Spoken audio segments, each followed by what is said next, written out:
हर रोज एक नई कहानी देखने के लिए चैनल को सब्सक्राइब करें और बेल आइकन दबाना ना भूलें। कोकिला सुबह जल्दी उठकर किचन में खाना बना रही थी और खाना बनाते हुए सोचती है, सीमा हमेशा लेट उठती है, इसे सबक सिखाना पड़ेगा। कोकिला ये सब सोचते हुए अपनी बहू सीमा को आवाज लगाकर रसोई में बुलाती है और उससे बोलती है, बहू हो गई तेरी सुबह। तुझे नहीं पता क्या कि सुबह उठकर एक बहू सबके लिए खाना बनाती है। हाँ माँ जी, पता तो है, लेकिन आज मेरी आँख नहीं खुली, इसलिए उठने में देर हो गई। हाँ मुझे पता है, तुझसे कोई काम तो होता नहीं है। ना जाने तेरी माँ बाप ने तेरी शादी क्यों कर दी, जब तुझे अपनी कोई जिम्मेदारी ही नहीं समझनी। कोकिला की बात सुनकर सीमा गुस्से में वहाँ से चली जाती है और अपने कमरे में जाकर अपने पति रोहन से कहती है, तुम्हारी माँ हमेशा मुझे ताने क्यों देती रहती है, मैं तो तंग आ गई हूँ। और तुम्हारी माँ क्या जताती है कि मेरे माँ बाप ने मुझे कुछ सिखाया नहीं। अरे मेरे माँ बाप ने तो मुझे नाजों से पाला है। क्या तुम भी सुबह सुबह छोटी छोटी बातें लेकर बैठ जाती हो? तुम्हारे भले के लिए ही माँ ने ऐसा कहा। चलो बाय, मैं निकलता हूँ, ऑफिस के लिए लेट हो रहा हूँ। ये सास बहू की कहानी तो रोज की है। रोहन के ऑफिस जाने के बाद सीमा रसोई में जाती है, जहाँ कोकिला अब भी काम कर रही थी।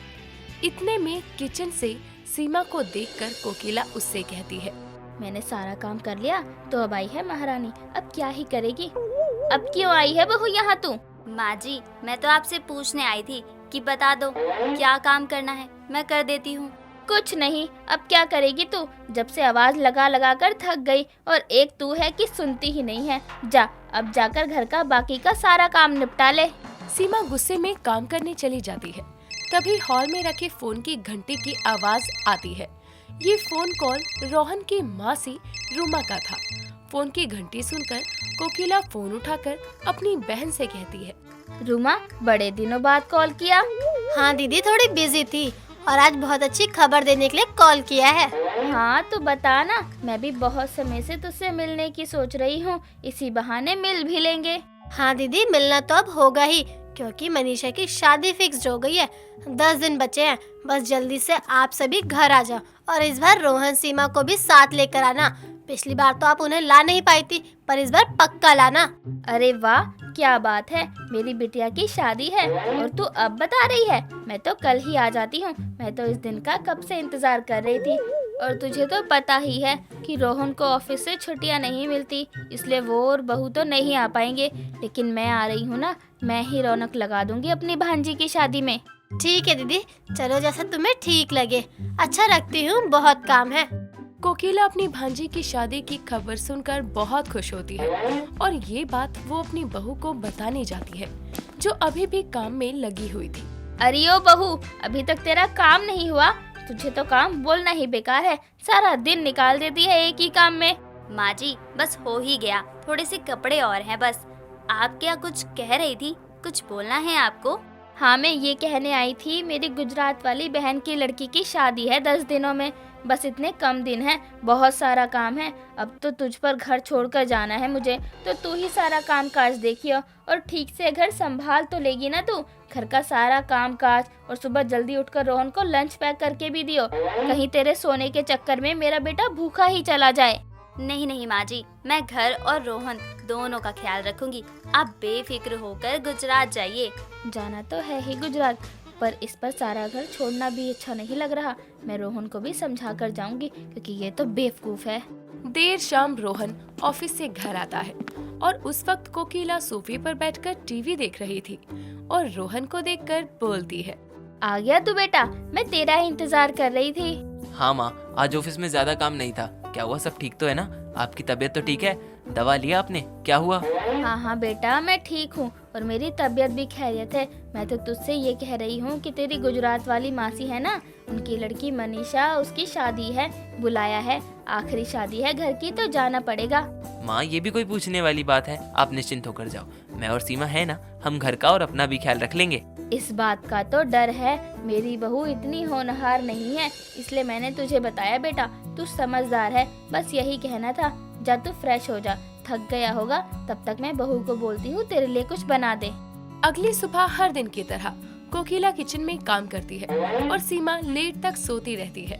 जैसा कि आपको अब तक समझ आ ही गया होगा कि सीमा को काम करना पसंद नहीं था उसे खाना ना बनाने का एक बहाना चाहिए, जिस वजह से वो हमेशा की तरह आज भी लेट उठती है।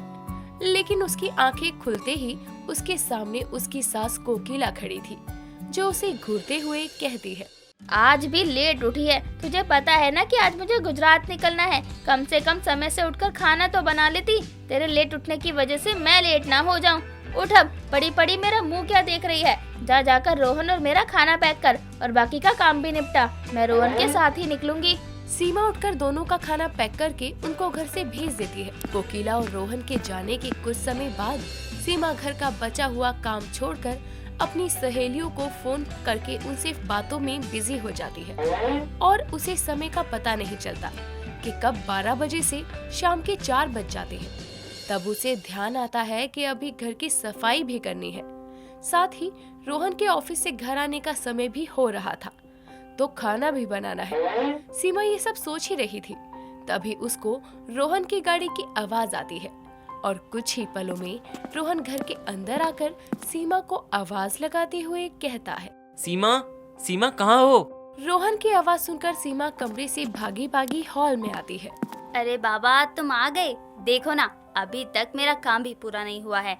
ऐसा करो, तुम फ्रेश हो जाओ, मैं तुम्हारे लिए चाय पर कुछ खाने को लेकर आती हूँ। नहीं नहीं, रहने दो। आज मैंने ऑफिस में बहुत कुछ खा लिया था। तुम अपना काम निपटा कर खाने की तैयारी करो। अब मैं रात का ही खाना खाऊंगा। ठीक है, मैं पहले ये काम निपटा लूँ, फिर करती हूँ खाने की तैयारी।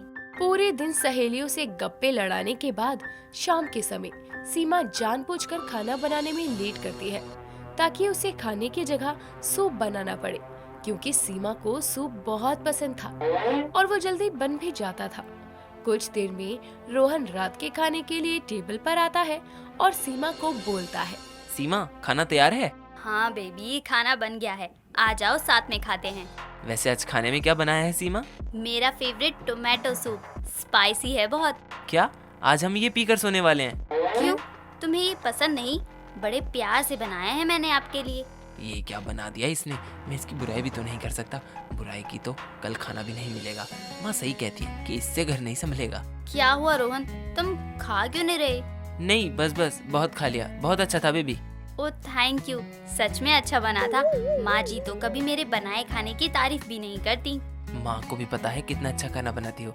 खैर छोड़ो, सोने चलते हैं। अगले दिन सुबह कोकिला को गुजरात गए 2 दिन हो गए थे और आज भी सीमा लेट उठती है, तो वहीं रोहन ऑफिस के लिए रेडी हो चुका था। इतने में सीमा की आंख खुलती है और वो रोहन को सामने रेडी देखकर कहती है, आपने मुझे उठाया क्यों नहीं? रुको, मैं आपके लिए कुछ अच्छा सा बना कर लाती हूँ। रहने दो, मैं लेट हो जाऊंगा। बाहर वैसे ही बहुत ट्रैफिक होता है। मैं ऑफिस में ही कुछ खा लूंगा। अरे मैं बस 2 मिनट में आई। सीमा किचन में जाती है और जल्दी जल्दी सूप बनाने लगती है और करीब 5 मिनट बाद वो रोहन को टिफिन पैक करके दे देती है और रोहन भी बिना कुछ सवाल जवाब किए अपना लंच लेकर चला जाता है। 2 दिन से सीमा रोहन को लंच में भी सूप दे रही थी, जिससे पी कर रोहन पक गया था। वहीं सीमा खुद भी काम से बचने के लिए अपने लिए भी सूप बना लिया करती। ऐसा कई दिनों तक चलता है। अब रोहन सीमा के सूप से बचने के लिए बाहर से ही खाना खाकर आने लगता है, लेकिन सीमा तो सूप पीकर ही गुजारा कर रही थी, जिससे उसकी तबीयत खराब होने लगती है और एक शाम उसको कमजोरी से चक्कर आने लगते हैं। तभी रोहन उसे संभालते हुए सोफे पर बैठाते हुए कहता है, सीमा, क्या हुआ तुम्हें? तुम ठीक तो हो? कोई दिक्कत है क्या? क्योंकि तुम्हारे चेहरे से ऐसा लग रहा है कि तुम बीमार हो और तुम हाफ भी रही हो। क्या बात है? शायद ये सब काम का लोड लेने से हुआ है। मुझे तो चक्कर और वीकनेस भी लग रही है कल से। तुमने मुझे बताया क्यों नहीं? चलो ये सब काम छोड़ो और डॉक्टर के पास चलो। रोहन सीमा को लेकर डॉक्टर के पास जाता है, जहां सीमा का चेकअप होता है और डॉक्टर बताते हैं कि ज्यादा लिक्विड पीने की वजह से सीमा के शरीर में बहुत कमजोरी आ गई है। इसीलिए डॉक्टर सीमा को कुछ दवाइयाँ देते हैं और आराम करने की सलाह भी देते हैं। चेकअप के बाद रोहन सीमा को लेकर घर आता है और उसे खूब सुनाता है। साथ ही अपनी माँ को कॉल करके सब कुछ बताता है। माँ प्लीज जल्दी आ जाओ, सीमा की तबीयत ठीक नहीं है। अपने बेटे के फोन आने के बाद कोकिला अगले ही दिन गुजरात से वापस आती है और अपनी बहू से कहती है, महारानी, क्या तुझे खाना बनाना नहीं आता? जो सूप पी कर बीमार हो गई और तेरी वजह से हमें डॉक्टर को इतना पैसा देना पड़ा। कोकिला सीमा को बहुत सुनाती है, लेकिन सीमा अपनी गलती मानकर कोकिला को रोते हुए गले लगाती है और कहती है, माँ जी, मुझसे अब ऐसी गलती नहीं होगी। ना मैंने रोहन का ख्याल रखा, ना ही खुद का, इसलिए मुझे माफ कर दीजिए।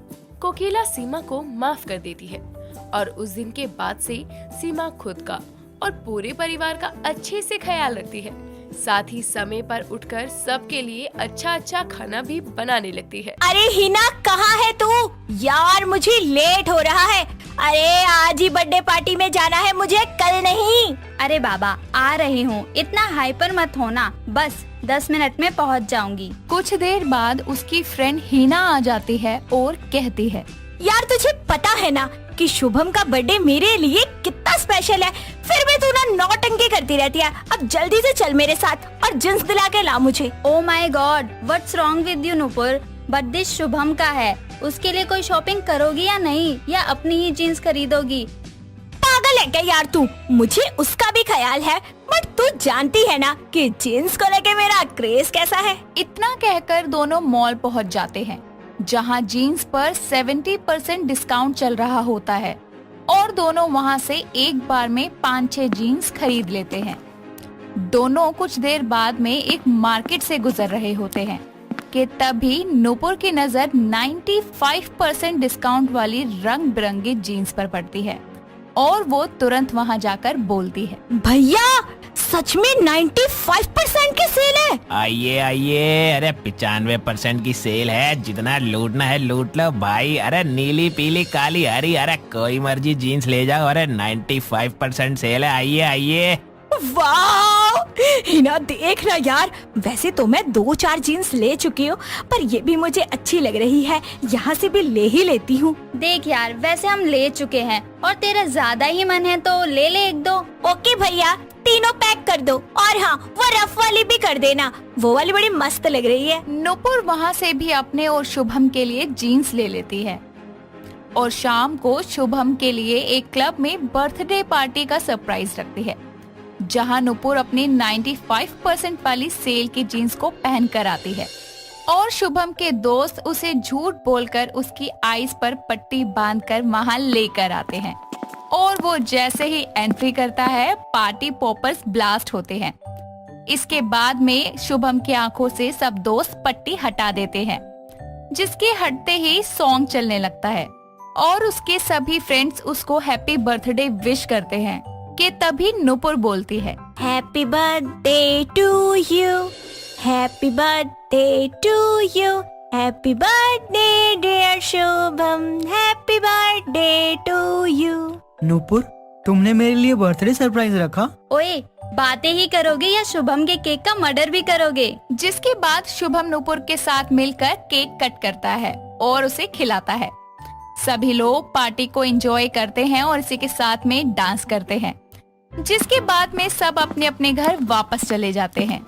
ऐसे ही 2 दिन बाद में नूपुर अपने कॉलेज जाने के लिए रेडी हो रही होती है कि तभी अलमारी को देखकर उसे ये लगता है कि उसके पास पहनने के लिए कोई कपड़े ही नहीं है और वो खुद से कहती है, आज क्या पहनूं? कॉलेज जाना है, कुछ समझ भी नहीं आ रहा।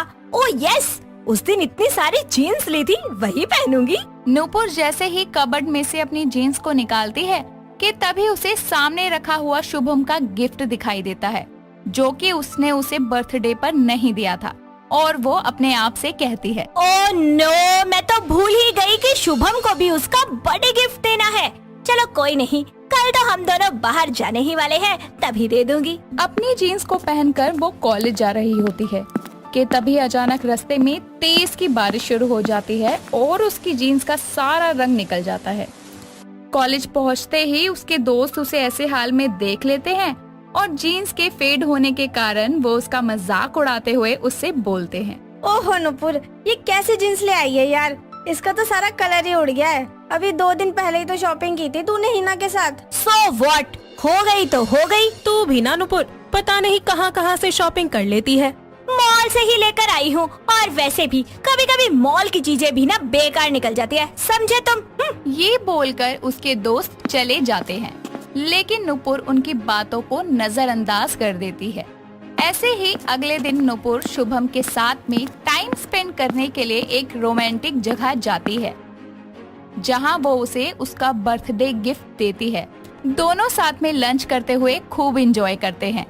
वक्त बीतता है और दोनों अपने घर वालों से शादी की बात करते हैं। घर वाले राजी होकर अगले महीने ही दोनों की शादी करवा देते हैं। धीरे धीरे नूपुर अपने ससुराल की सारी जिम्मेदारी संभालने लगती है। ऐसे ही एक दिन नूपुर अपनी सास सरोज से कहती है, माँ जी क्या बनाऊं खाने में? आप भी बोर हो गई है और मैं भी बोर हो गई हूँ। हाँ बहू, मैं तो बोर हो चुकी हूँ। आज कुछ अच्छा सा खाना बना दे। अच्छा सा खाना बनाने के लिए माँ जी हमें शॉपिंग पर जाना होगा। इतना बोलकर दोनों सास बहू निकल जाती हैं और डेयरी पर जाकर पनीर, चाप, क्रीम खरीदते हैं। जिसके बाद में दोनों मार्केट से सामान लेने चली जाती हैं, जहां वो पर्दे और चादर खरीदती हैं। थोड़ी दूर जाकर नूपुर की नजर एक जीन्स की शॉप पर पड़ती है, जो कि 80% सेल पर बिक रही होती है, वो भी बाय 1 गेट 1 फ्री। नूपुर अपनी सास को वहां लेके जाती है और कहती है, माँ जी जीन्स बहुत सस्ती मिल रही है, आप कहे तो मैं ले लूं, एक के साथ एक फ्री है। अरे बहू पागल वागल हो गई है क्या? गली वाले क्या कहेंगे? नहीं, तू जींस नहीं पहनेगी। माँ जी प्लीज प्लीज प्लीज मुझे लेने दो ना, बस 50 रुपए की मिल रही है, प्लीज प्लीज प्लीज। अरे तू घर चल, घर जाके खाने की तैयारी करनी है, समझी? नहीं लेनी कोई जींस विंस। सरोज के लाख मना करने पर भी नूपुर उस जीन्स वाले से काफी तादाद में जीन्स को खरीद लेती है और घर जाने के लिए उसे एक ऑटो करना पड़ता है। घर आकर वो सारी जीन्स रखती है और हर जगह जीन्स ही जीन्स दिखाई देती है और ये देखकर सरोज बोलती है, हे म्हारा राम जी, एक लंगड़ी एक काड़ी, मैं अगली सयानी। अरे किस किस ने संभालूं? देख बहू कितना सारा ढेर लगा दिया। अरे इतनी सारी जीन्स तू पहनेगी क्या? पैसा बर्बाद कर दिया सारा। माँ जी मेरे पास एक आइडिया है, क्यों ना हम जीन्स की सेल लगा दे, प्राइस बढ़ाकर बेच देंगे। आइडिया तो अच्छा है, पूरा दिन तो खराब ही कर दिया तूने इस जीन्स के पीछे। और वैसे शुभम आने वाला है, खाने की तैयारी कर ले। नूपुर जल्दी से खाने की तैयारी में लग जाती है। घड़ी में 7 बज जाते हैं। शुभम भी ऑफिस से वापस आता है और आते ही खाने की खुशबू सूंघकर बोलता है, अरे वाह, इतनी अच्छी खाने की खुशबू, देखता हूँ क्या क्या बना है। ओ चाप की सब्जी, शाही पनीर, नान, क्या बात है नूपुर, इतना टेस्टी खाना बनाया है तुमने। तभी नूपुर और सरोज भी आ जाते हैं और सब साथ बैठकर खाना खाते हैं। कुछ देर बाद में सास बहू अपनी जीन्स की शॉप खोलने के बारे में उसको बताते हैं। उसकी बातों को सुनकर शुभम एग्री हो जाता है। कुछ समय बाद में ही दोनों सास बहू मिलकर जीन्स की एक छोटी सी शॉप डाल लेते हैं और उन्हें 50% सेल पर बेचते हैं। काफी लड़कियां आकर नूपुर से जीन्स खरीदती है। तभी उसकी शॉप पर 2 लड़कियां आती है और वो लड़कियां एक ही टाइम पर एक ही जीन्स को उठाकर बोलती है, ओ हेलो, पहले मैंने उठाया इसे। एक्सक्यूज मी, पहले मैंने देखा है और मैंने ही उठाया है। मुझे दो ये, मैं लूंगी इसे। जी नहीं, पहले मैंने लिया है इसे। अरे आप दोनों लड़ना बंद कीजिए, ये एक ही साइज है और सॉरी ये लास्ट पीस ही है, आप दोनों में से कोई एक ही ले सकता है इसे। अरे बेटा ये ट्राई कर, स्ट्रेचेबल जीन्स है, इसे कोई भी पहन सकता है। सरोज की बातों को सुनकर वो लड़की दूसरी जीन्स ले जाती है। कुछ दिन बाद ही उसकी शॉप पर वो लड़कियां वापस आती है और एक लड़की हाथ के रैशेस दिखाते हुए उसे सुनाती है, अरे ये कैसी जीन्स दिया आपने? इसे पहनकर मेरे पूरी बॉडी में रैशेस हो गए हैं और मुझे दूसरी जीन्स दो, ये डिफेक्टेड निकली। आपकी सारी जीन्स एक जैसी हैं। अब बताइए मैं क्या करूं? एक एक करके नूपुर को सारी लड़कियां सुनाती है कि एक तो उसने इतनी महंगी जीन्स बेची और ऊपर से सारी डिफेक्टिव थी। ये सुनकर घर आकर नूपुर बहुत रोती है और बहू को ऐसे देखकर सरोज उससे बोलती है, देख ले बहू, तुझे समझाया था ना, लेकिन तू तो मानी ही नहीं। तेरे पैसे भी गए और तेरी इज्जत भी, और कितनी लड़कियों से तुझे सुनना पड़ा। और अगर उनमें से वो रैशेस वाली लड़की ने अगर पुलिस कंप्लेन कर देती तो तेरा क्या होता? इसीलिए सड़क पर से इतने सस्ते सस्ते माल नहीं लेना चाहिए। अगर तुझे सेल करने का इतना ही शौक है ना, तो किसी अच्छी जगह से खरीदारी कर और जीन्स सेल कर। आज मुझे आपकी सारी बात समझ आ गई, अब से मैं ऐसा नहीं करूँगी। मैं जीन्स की सेल के चक्कर में कुछ ज्यादा ही लालची हो गई थी। देख बहू, अगर तुझे जीन्स सेल करनी ही है तो अच्छी क्वालिटी का लेकर आ और सेल कर। वक्त बीतता है। सरोज के कहने पर नुपुर इस बार अच्छी क्वालिटी की जीन्स लाकर उसकी सेल लगाती है और हर सैटरडे संडे सरोज भी आकर शॉप पर नुपुर की मदद करती। दोस्तों, अगर आपको ये कहानी पसंद आई तो इसे लाइक करें, शेयर करें और कमेंट करके बताएं कि कहानी में आपको सबसे अच्छा क्या लगा।